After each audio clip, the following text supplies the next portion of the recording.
Salam, hər vaxtınız xeyir olsun. Bu gün sizlərlə bərəkətli Ramazan üçün yumuşaq, xoş ətirli iftar pidesi hazırlayacağam.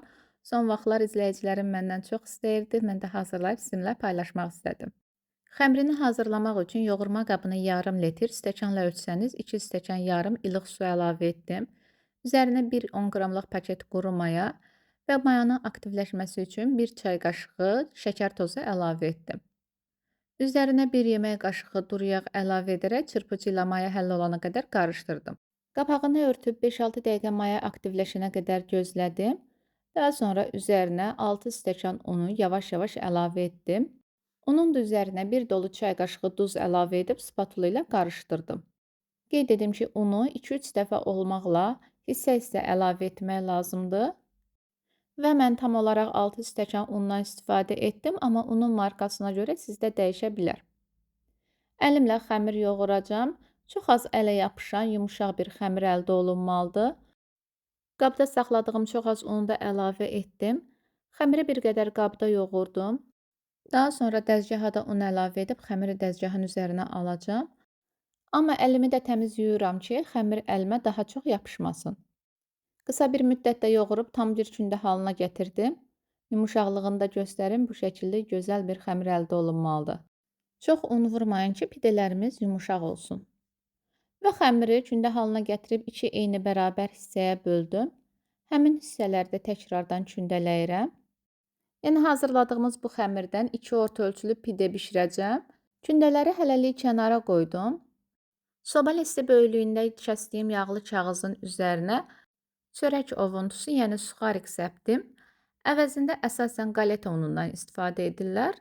Amma belə çörək suxarikləri ilə də çox yaxşı olur. Kündəni yerləşdirib hava keçməyəcək şəkildə üstünü örtdüm və masanın üzərindəcə bu şəkildə təxminən yarım saat 45 dəqiqə ərzində dincəltdim. Dincələn xəmirin üzərinə çox az əlimlə basıb, bir yumurtanın ağını sarısına ayırıb sarısını xəmirin üstünə vurdum. Hər tərəfini əlimlə yayıb və barmaqlarımın uc hissəsi ilə gördüyünüz formada naxış verdim. Məncə pide hazırlamağın ən maraqlı hissəsi onu naxışlamaqdır və çalışmaq lazımdır ki, havasını çox da çıxarmayasınız. Təkrardan kağızı soba listinə yerləşdirib əlimlə də bir qədər kənarlarından çəkdim. Son olaraq üzərinə qara çörək otu səpərək və əvvəlcədən qızdırdığım 200 dərəcəli sobada alt-üst rejimdə üzəri gözəl qızarana qədər bişirəcəm. Birinci pidemiz bişənə qədər ikincini hazırlayacağam. Amma bu dəfə üzərinə basaraq havasını çıxarmadım. Bir yumurtanın sarısını incə hərəkətlərlə pidenin üzərinə çəkdim və kənarlarını da eyni qayda ilə gördüyünüz kimi naxışladım. Amma bir fərq olacaq ki, bu pidenin kənarlarını da dartmıram və havasını çıxarmadan bu işləri davam etdirdim. Üzərinə çörək otu səpdim. İstərsəniz küncüt ilə də əvəz edə bilərsiniz. Və eyni qayda ilə əvvəlcədən qızdırdığım 200 dərəcəli sobada alt-üst rejimdə bişirəcəm. Bişmə vaxtı, hətta sobanın dərəcəsi də sobanıza görə dəyişə bilər. Pidələrim artıq hazırdır. Sobadan çıxardığım an üzərinə dəsmal örtüb 5-10 dəqiqə otaq temperaturunda soyumağını gözlədim. Və gördüyünüz kimi yumuşaq, parlaq, çox gözəl pidelər alındı. Fərqini göstərmək istəyirəm. İlk pide bir qədər nazik oldu kənarlarından çəkdiyimə görə.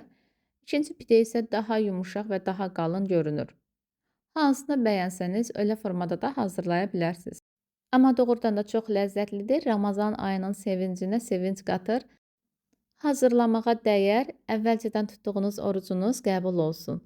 Bu qədər dəyərli izləyicilər, videonu bəyənsəniz bəyən düyməsinə basmağı, kanala qoyduğum videolardan xəbərdar olmaq üçün abunə olaraq da zınqrov işarəsini açmağı unutmayın.